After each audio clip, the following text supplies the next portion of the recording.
देखते हैं अम्ल क्षारों के उपयोग। देखिए, अम्ल क्षार और लवण जो होते हैं वो हमारे दैनिक जीवन में उपयोग में लिए जाते हैं। तो देखिए, दैनिक जीवन में अम्ल क्षार और लवण का व्यापक उपयोग होता है। H2SO4, HCl और HNO3 ये अम्ल जो होते हैं वो खनिज अम्ल कहलाते हैं। मैंने शुरुआत में भी बताया था कि जो प्रबल अम्ल होते हैं वो खनिज अम्ल कहलाते हैं, जबकि पौधे और जंतुओं से प्राकृतिक रूप से प्राप्त होने वाले अम्लों को कार्बनिक अम्ल कहा जाता है, जिसके अंतर्गत हमने एसिटिक अम्ल की बात की थी, फॉर्मिक अम्ल की बात की थी। ये सारे जो होते हैं, सिट्रिक एसिड, ये सारे जो होते हैं वो कार्बनिक अम्ल कहलाते हैं। जैसे सिट्रिक अम्ल है, टार्ट्रिक अम्ल है, एसिटिक अम्ल है, लैक्टिक अम्ल है, ये सारे जो होते हैं वो खनिज अम्ल कहलाते हैं, कार्बनिक अम्ल कहलाते हैं। और कार्बनिक अम्ल जो होते हैं वो हमेशा पेड़ पौधे या जीव जंतुओं से ही प्राप्त किए जाते हैं। खनिज अम्ल विभिन्न उद्योगों जैसे औषधि, पेंट, उर्वरक में काम आते हैं। हाइड्रोक्लोरिक अम्ल, देखिए हाइड्रोक्लोरिक अम्ल HCl है यहाँ पे। इसका उपयोग जो होता है बॉयलर को अंदर से साफ़ करने में, सिंक, सैनिटरी को साफ़ करने में विशेष रूप से काम में लिया जाता है। यानी कि आपके जो टॉयलेट वगैरह साफ़ करते हैं उसके अंदर HCl एसिड का उपयोग जो होता है वो किया जाता है। नाइट्रिक अम्ल जो होता है उर्वरक निर्माण में, खाद और उर्वरक बनाते हैं उसमें नाइट्रिक एसिड का उपयोग किया जाता है। सोने के गहनों को साफ करने के लिए नाइट्रिक अम्ल का उपयोग करते हैं। नाइट्रिक अम्ल जो होता है इसको HCl के साथ मिलाकर एक विशेष प्रकार का मिश्रण तैयार किया जाता है, जिसे अम्ल राज या एक्वा रेजिया कहा जाता है, जिसमें 3:1 में नाइट्रिक एसिड और HCl अम्ल को मिलाया जाता है, जो सोने को भी गला देता है। इसी प्रकार से H2SO4 जो होता है इसे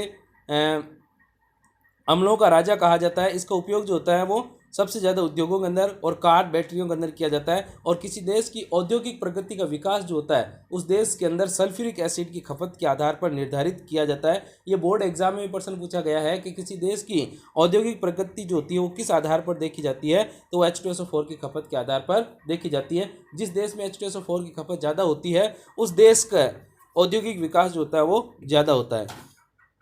इसी प्रकार से अगर हम कार्बनिक अम्ल की बात करें तो एसिटिक अम्ल जो होता है इसका उपयोग जो होता है सिरके के रूप में, खाद्य पदार्थ अचारों को संरक्षित करने में किया जाता है। लकड़ी के फर्नीचर आदि को साफ करने में भी काम आता है।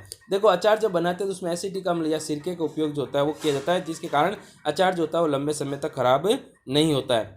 अब बात करते हैं यहाँ पे सारों के उपयोग। सारों का भी उपयोग उद्योगों में प्रमुखता से होता है। साबुन, अपमार्जक, कागज उद्योग, वस्त्र उद्योग, सोडियम हाइड्रोक्साइड का उपयोग होता है। देखिए, साबुन बनाने के लिए सोडियम हाइड्रोक्साइड तथा संतृप्त वसा जो होती है, असंतृप्त वसा, दोनों का प्रयोग किया जा सकता है।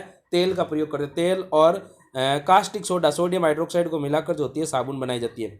इसी प्रकार से कैल्शियम हाइड्रोक्साइड, कैल्शियम हाइड्रोक्साइड का उपयोग जो होता है वो मिट्टी की अम्लता को दूर करने के लिए किया जाता है। हमने देखा था मिट्टी की जो उर्वरक क्षमता जो होती है वो एक विशेष pH पर ही कार्य करती है। अगर इसकी क्षारीयता या अम्लता ज़्यादा हो जाती है तो उसको उदासीन किया जाता है। अगर मिट्टी की अम्लता ज़्यादा है तो उसमें चूना मिलाया जाता है और चूने के रूप में कैल्शियम हाइड्रोक्साइड का प्रयोग करते हैं। चूने को जब पानी में भिगोते हैं तो कैल्शियम हाइड्रोक्साइड का निर्माण होता है। इसी प्रकार से magnesium hydroxide, milk of magnesium का उपयोग जो होता है पेट के अंदर उपस्थित अति अम्लता को दूर करने के लिए किया जाता है। ये एक प्रकार का एंटी एसिड है। इसी प्रकार से हम दैनिक जीवन के अंदर बहुत सारे लवणों का उपयोग करते हैं। कैल्शियम कार्बोनेट, कैल्शियम कार्बोनेट जो होता है वो एक प्रकार का संगमरमर होता है, जिसका उपयोग हम फर्श बनाने के अंदर करते हैं। सीमेंट बनाने में भी इसका उपयोग जो होता है वो किया जाता है। इसी प्रकार से सिल्वर नाइट्रेट AgNO3, इसका उपयोग जो होता है वो किया जाता है फोटोग्राफी के अंदर। और साथ साथ जब चुनाव होते हैं तो अमिट शाही के रूप में भी सिल्वर नाइट्रेट का उपयोग किया जाता है। इसी प्रकार से यहाँ पर फिटकरी है जिसका सूत्र होता है K2SO4 Al2SO4 24H2O। इसका उपयोग जो होता है जल के शोधन के अंदर किया जाता है।